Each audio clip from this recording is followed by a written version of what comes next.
Shalom, meus irmãos, tudo bem com vocês? Aqui é o pastor Jonathan, que bom que você está aqui.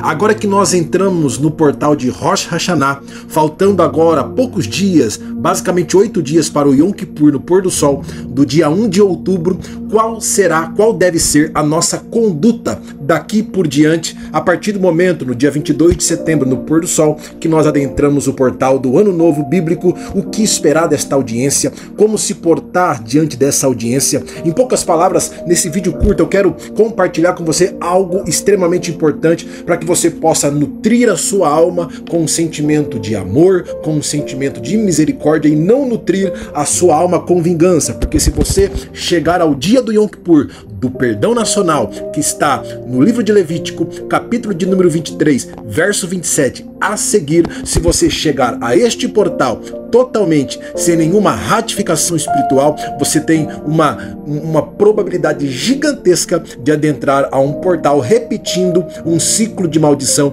sobre a sua vida. O que é importante fazer? Mas antes, se inscreva no canal, ative o sininho de notificações para que outros vídeos cheguem até você, curta este vídeo, compartilhe com o maior número de pessoas para que outras pessoas sejam abençoadas através desse vídeo. Como eu disse, nós estamos numa audiência no pôr do sol do dia 22 de outubro de 2025, nós iniciamos o Ano Novo Bíblico.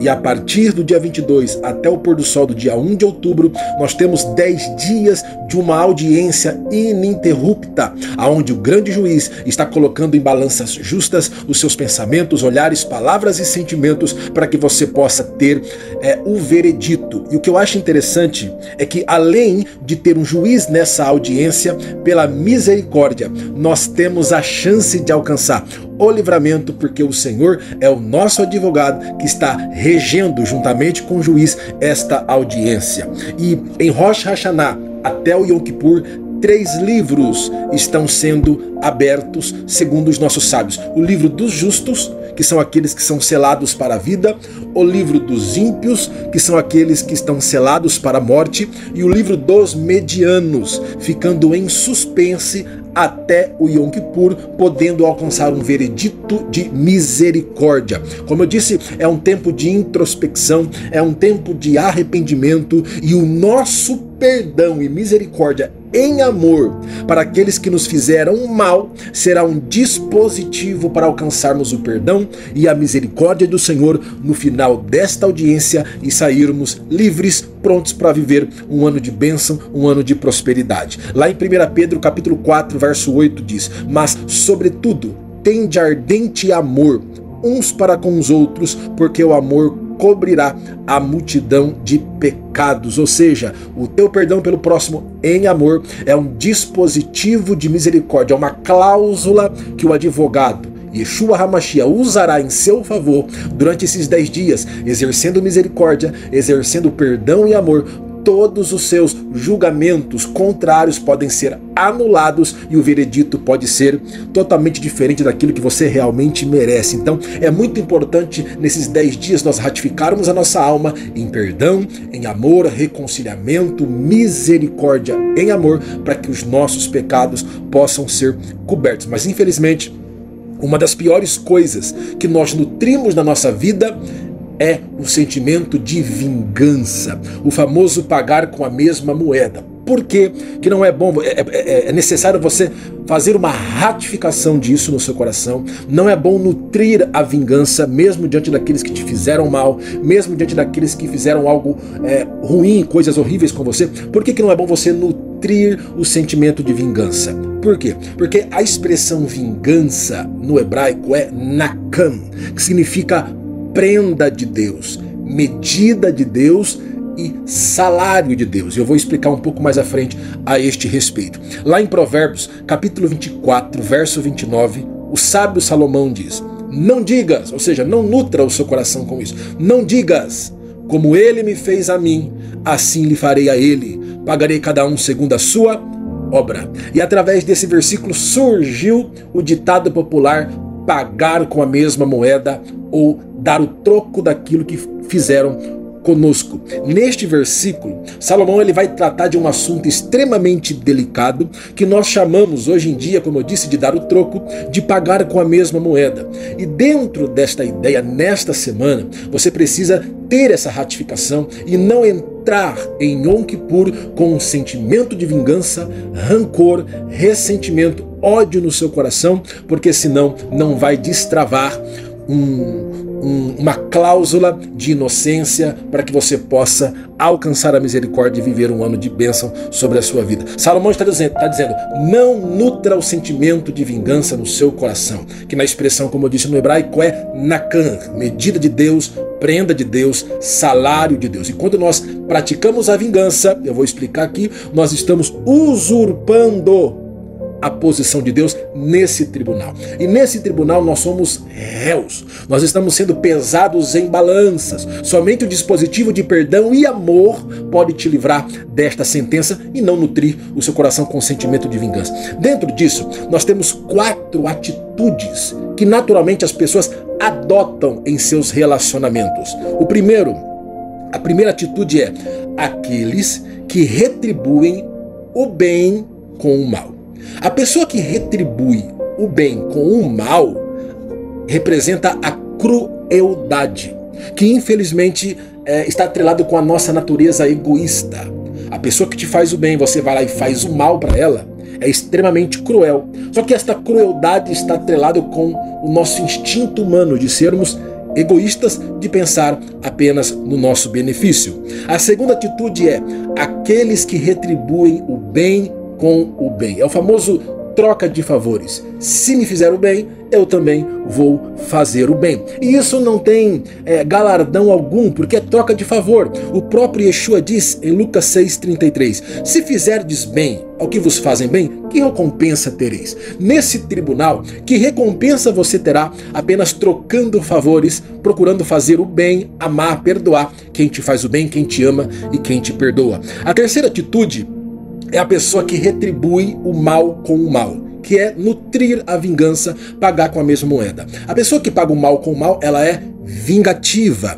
E a quarta atitude é aqueles que retribuem o mal com o bem. A pessoa te faz o mal, mas você vai lá e faz o bem. Isso é graça de Deus. Romanos 12, verso 21 diz: não te deixes vencer do mal, mas vença o mal com o bem, com a graça de Deus. Apenas a graça de Deus é capaz de condicionar você a pagar o mal com o bem, ou seja, fazer o bem para aqueles que te fazem o mal. E na balança de Deus, que é justa e inerrante, na balança de Deus, o que pesaria mais nessas 4 atitudes? Apenas 2 para exemplificar. Se nós tivéssemos uma balança inerrante diante dos nossos olhos, e nós colocarmos de um lado da balança a vingança, e do outro lado da balança a crueldade, o que pesaria mais nesse tribunal? Muitas pessoas vão dizer, a crueldade, porque é extremamente cruel e egoísta pagar o bem com o mal, fazer o mal para a pessoa que te faz o bem. E se eu disser para você que nesse tribunal, nesta balança inerrante, o que vai pesar mais é a vingança,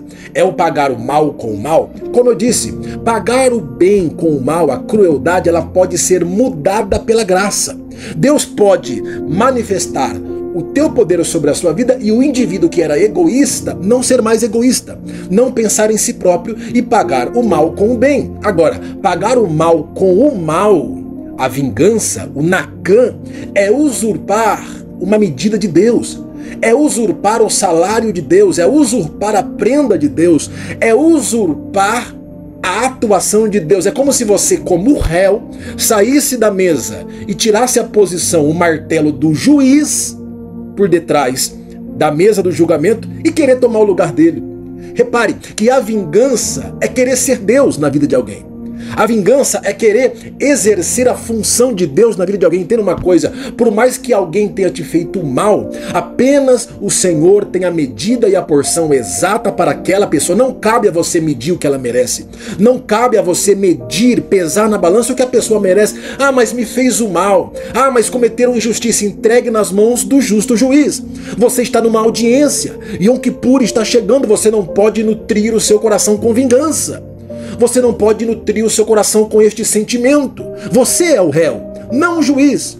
Cubra a multidão de pecados que estão sendo pesados nessa balança com perdão, com amor, com a graça e a misericórdia de Deus. É muito importante você ter esse entendimento. Romanos capítulo 12, verso 19 diz: não vos vingueis a vós mesmos, porque está escrito, minha é a vingança. Onde isso está escrito? Deuteronômio 32, 35. Minha é a vingança e a recompensa. Ou seja, não cabe a você medir o que a pessoa merece, mesmo que tenha te feito mal, mesmo que tenha te feito coisas ruins, não cabe a você aplicar porção.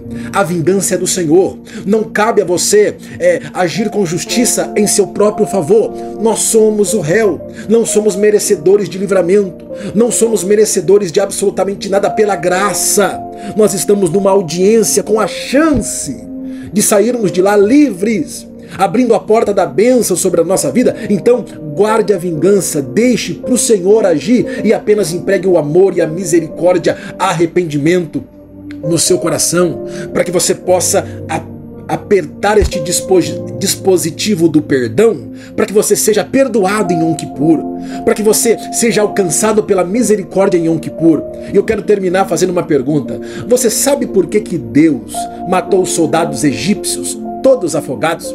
Você sabia que o Deus da vingança nunca deixa uma medida para trás? É por isso que Ele não quer que você vingue a você mesmo. Deus tem a porção de cada um, a medida correta para cada um. Por que Deus permitiu os soldados egípcios serem afogados? Primeiro, todo filho homem, era tradição da época, era comum seguir o ofício do pai. Se o filho fosse carpinteiro, se o pai fosse carpinteiro, o filho seria. Se o pai fosse agricultor, o filho seria. Se o pai fosse soldado, o filho seria. Lembra a sentença que Faraó deu para que os meninos hebreus sofressem? Lá em Êxodo, capítulo 1, versículo de número 21 e versículo de número 22. Quando as parteiras não atenderam o pedido de Faraó para matar os meninos hebreus, ao nascerem, Faraó trouxe uma sentença.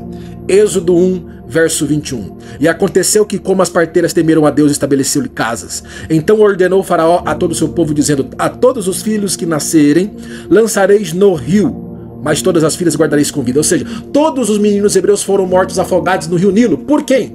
Pelos soldados que, pela ordem de Faraó, invadiram os casebres dos hebreus em Gósen, no delta do rio Nilo, e pegando os meninos, matando todos afogados. Esses mesmos soldados tinham filhos em suas casas, tinham netos em suas casas, e ao matarem os meninos hebreus, todos voltaram para suas casas para ver os seus filhos e netos, enquanto os homens hebreus ficaram extremamente abalados com aquele feito, tendo que ver os seus filhos morrerem afogados. Passados mais ou menos 80 anos, e na época não é como hoje, que as pessoas atingem uma idade e não têm mais a mesma força e vigor. Na época as pessoas viviam cerca de mais de 120 anos. 80 anos na época era como um homem de 30 e 40 anos hoje. E quando os filhos e netos desses soldados cresceram e seguiram o posto dos seus pais e dos seus avós, passando a ser membros do exército de Faraó, agora Moisés volta para o Egito, emprega as 10 pragas, o povo é liberto, porque Moisés foi o único sobrevivente daquela matança. Na época daquele decreto, Moisés foi o único que entrou no rio Nilo, mas não morreu afogado. Então Deus colocou sobre o cajado de Moisés a medida da vingança. É por isso que quando o mar vermelho ele se abre, todos os hebreus passam em seco. Quem é que está do lado de lá com o cajado na mão? O único menino que nasceu debaixo daquele decreto, que não morreu afogado. Quem que vinha atravessando o mar vermelho para tentar alcançar os hebreus? Os filhos e netos dos mesmos soldados que lá atrás mataram os meninos hebreus afogados. E aqueles filhos e netos daqueles homens, ao atravessarem, em Êxodo capítulo 14, versículo 26. Êxodo capítulo 14, versículo de número 26, diz assim. Êxodo capítulo 14, deixa eu achar aqui. Êxodo capítulo 14, eu quero ler com vocês para você entender a profundidade disso. Capítulo 14, versículo 26. E disse o Senhor a Moisés: a quem? Moisés: estende a tua mão sobre o mar, para que as águas tornem sobre os egípcios, sobre os seus carros e sobre os seus cavaleiros. Então Moisés estendeu a sua mão sobre o mar, e o mar retomou a sua força ao amanhecer, e os egípcios fugiram ao seu encontro, e o Senhor derribou os egípcios no meio do mar, porque as águas tornando cobriram os carros e os cavaleiros de todo o exército de Faraó, que os haviam seguido no mar. Nem ainda um deles ficou, mas os filhos de Israel foram pelo meio do mar em seco, e as águas foram-lhe como muro à sua direita e à sua esquerda. Ou seja, quais foram os que morreram no mar afogados? Filhos e netos daqueles que mataram os meninos hebreus há 80 anos atrás. Onde estava a unção da vingança, a medida da vingança, a prenda, o salário da vingança, o Nacan da vingança, sobre o cajado de Moisés. Deus deu a ele a autoridade de cumprir a vingança, porque a vingança é do Senhor. Então tome isso para você. Você não tem a medida exata para aqueles que te fizeram mal. Você não tem que aplicar a medida da vingança. Você tem que perdoar. Você tem que amar e entregar nas mãos do Senhor essa porção, porque dele é a vingança. Se te fizeram mal, se cometeram injustiças com você, deixe que o Senhor vai aplicar a medida correta, sentenciando com vingança, porque você é apenas um réu nesta audiência, e Yom Kippur está aí. Que nesta audiência você possa apertar o botão, o dispositivo do perdão, tendo amor, perdão e misericórdia, e não vingança, e deixar com que a graça de Deus bata o martelo e aplique a sentença de inocência sobre a sua vida. Então, nós estamos em Yom Kippur, é um tempo de preparação, é um tempo de techuvá, de retorno ao Senhor. Ore, jejua, venha se despir das suas vaidades, do seu egoísmo, porque o Senhor Jesus é o teu advogado nesta audiência. Amém? Que Deus abençoe você e a sua casa, em nome de Jesus. Shalom.